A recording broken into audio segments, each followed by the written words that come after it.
Diterangkan dalam sebuah hadis yang berbunyi, tiba-tiba Isa alaihi salam sudah berada di antara mereka.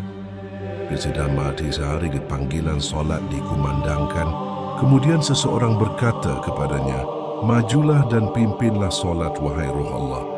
Isa menjawab, "Biarlah pemimpin kalian yang maju dan mengimami solat." HR Muslim dan Ahmad, kedua hadis tersebut menunjukkan bahawa Nabi Isa alaihissalam menolak menjadi imam solat dan mempersilakan Imam Mahdi memimpin solat kerana kemuliaan yang diberikan Allah Subhanahu wa taala kepadanya. Rasulullah sallallahu alaihi wasallam bersabda, "Para nabi bersaudara kerana beberapa alasan. Agama mereka sama tetapi ibu mereka berbeza-beza. Aku adalah orang yang lebih berhak bersaudara dengan Isa bin Maryam kerana tidak ada nabi di antara aku dan ia akan turun jika kalian melihatnya. Kenalilah bahawa ia memiliki tubuh sedang, kulitnya kemerah-merahan berambut lurus, seolah-olah kepalanya meneteskan air meskipun tidak basah, dan mengenakan pakaian berwarna kekuning-kuningan. Ia akan menghancurkan salib, memusnahkan babi, menghapuskan pajak, dan mengajak orang masuk agama Islam. Pada zaman Isa, Allah akan menghapuskan semua agama selain Islam. Ia juga akan membunuh Al-Masih Dajjal. Dunia akan menjadi aman dan tentram sehingga unta bisa hidup berdampingan dengan singa, harimau dengan sapi, serigala dengan domba, dan anak-anak bisa bermain dengan ular tanpa bahaya. Isa akan tinggal di bumi selama 40 tahun sebelum meninggal, dan umat Muslim akan menyalati jenazahnya. Hadis riwayat Ahmad dalam. Menjelang datangnya hari kiamat, Nabi Isa alaihi salam akan turun dari langit untuk menyelesaikan misinya di bumi. Disebutkan pula dalam beberapa hadis, Nabi Isa alaihi salam akan salat berjamaah bersama Imam Mahdi. Ia sebagai makmum menurut penjelasan dalam buku 20. 5 nabi banyak bermukjizat sejak Adam alaihi salam hingga Muhammad sallallahu alaihi wasallam, karya Utsman bin Affan bin Abu al-As bin Umayyah bin Abdul Syams. Nabi Isa alaihi salam akan mengenakan pakaian 2 lapis berwarna merah ketika turun ke bumi sebagaimana yang diterangkan pada sebuah hadis berikut. Rasulullah sallallahu alaihi wasallam bersabda, "Tidak ada seorang nabi pun antara aku dan Isa alaihissalam, sesungguhnya ia benar-benar akan turun dari langit. Ketika kamu melihatnya, ketahuilah bahawa ia adalah seorang pria dengan tubuh berperawakan sedang dan kulit putih kemerah-merahan. Ia akan turun mengenakan 2 lapis, pakaian yang dicelup berwarna merah, dan kepalanya terlihat seperti meneteskan air meskipun sebenarnya tidak basah." Hadis riwayat Abu Daud, kisah Imam Mahdi yang menjadi imam salat. Nabi Isa pada hari kiamat dijelaskan dalam hadis yang diriwayatkan Imam Muslim dan Imam Ahmad. Rasulullah sallallahu alaihi wasallam bersabda, "Dosis pakihah samaan tuti kadiuns." Kelompok dari umatku akan tetap berperang dalam kebenaran secara terang-terangan sampai hari kiamat, sehingga turunlah Isa bin Maryam. Maka berkatalah pemimpin mereka, Al-Mahdi, kemarilah dan imamilah solat kami. Ia menjawab, "Tidak, sesungguhnya sebahagian kamu adalah sebagai pemimpin terhadap sebahagian yang lain sebagai suatu kemuliaan yang diberikan Allah kepada umat ini." Umat Islam, hadis riwayat Muslim dan Ahmad. Hal pertama yang akan dilakukan Nabi Isa setelah turun dari langit adalah menunaikan solat sebagaimana yang dijelaskan oleh hadis tersebut. Isa akan menjadi makmum dalam solat yang dipimpin oleh Imam Mahdi. Peristiwa kedatangan Nabi Isa ini sebelumnya akan didahului oleh kondisi dunia yang dipenuhi dengan kezaliman, kesengsaraan, dan secepinangan besar yang melibatkan seluruh penduduk dunia.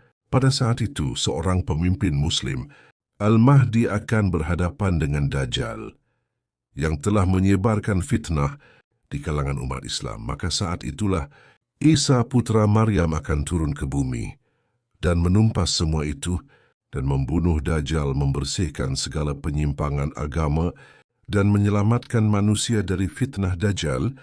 Dajjal ini mengaku bahawa dirinya sebagai Tuhan, maka Isa akan bekerja sama dengan Imam Mahdi untuk memberantas semua musuh-musuh Allah.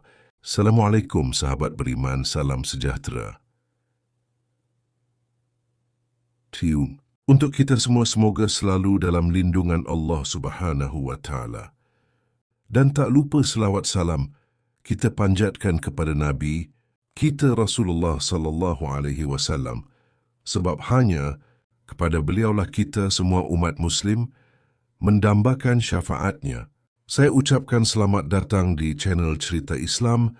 Terima kasih yang selalu mengikuti dan menyimak cerita kami, semoga membawa kemanfaatan bagi anda semua. Turunnya Nabi Isa alaihi salam ke bumi untuk menyerukan manusia agar mengikuti ajaran Rasulullah sallallahu alaihi wasallam. Bahkan disebutkan dalam sebuah hadis bahawa hal pertama yang dilakukan Nabi Isa alaihi salam setelah turun dari langit ialah menunaikan salat. Rasulullah sallallahu alaihi wasallam bersabda, sekelompok dari umatku akan terus berperang demi kebenaran secara terang-terangan hingga hari kiamat. Saat Isa ibnu Maryam turun pemimpin, mereka Al-Mahdi akan berkata, datanglah dan pimpinlah salat kami. Namun Isa akan menjawab, tidak, sesungguhnya sebagian dari kalian adalah pemimpin bagi sebagian, yang lain sebagai kehormatan yang diberikan Allah kepada umat ini, umat Islam. Hadis riwayat Muslim dan Ahmad. Lalu diterangkan dalam hadis serupa yang berbunyi, tiba Isa alaihi salam sudah berada di antara mereka dan panggilan solat dikumandangkan. Kemudian seseorang berkata kepadanya, majulah dan pimpinlah solat wahai ruh Allah. Isa menjawab, biarlah pemimpin kalian yang maju dan mengimami solat. HR Muslim dan Ahmad. Kedua hadis tersebut menunjukkan bahawa Nabi Isa alaihi salam menolak menjadi imam solat dan mempersilahkan Imam Mahdi memimpin solat karena kemuliaan yang diberikan Allah Subhanahu wa Ta'ala kepadanya. Rasulullah sallallahu alaihi wasallam bersabda, para nabi bersaudara karena beberapa alasan agama. Mereka sama tetapi ibu mereka berbeda. Beda, aku adalah orang yang lebih berhak bersaudara dengan Isa bin Maryam karena tidak ada nabi di antara aku, dan ia akan turun. Jika kalian melihatnya, kenalilah bahwa ia memiliki tubuh sedang kulitnya kemerah-merahan, rambut lurus seolah-olah kepalanya meneteskan air meskipun tidak basah, dan mengenakan pakaian berwarna kekuning-kuningan. Ia akan menghancurkan salib, memusnahkan babi, menghapuskan pajak dan mengajak orang masuk agama Islam. Pada zaman Isa, Allah akan menghapuskan semua agama selain Islam. Ia juga akan membunuh Al-Masih Dajjal. Dunia akan menjadi aman dan tenteram sehingga unta bisa hidup berdampingan dengan singa, harimau dengan sapi, serigala dengan domba dan anak bisa bermain dengan ular tanpa bahaya. Nabi Isa akan tinggal di bumi selama 40 tahun sebelum meninggal, dan umat muslim akan menyalatikan jenazahnya. Hadis riwayat Ahmad dalam musnadnya. Wallahu a'lam. Sahabat yang beriman, itulah kisah tentang Nabi Isa dan Imam Mahdi. Apa yang saya sampaikan berdasarkan hadis, mudah-mudahan bermanfaat. Maaf apabila ada salah kata. Kebenaran mutlak milik Allah Subhanahu wa Ta'ala. Saya akhiri, wassalamualaikum warahmatullahi wabarakatuh.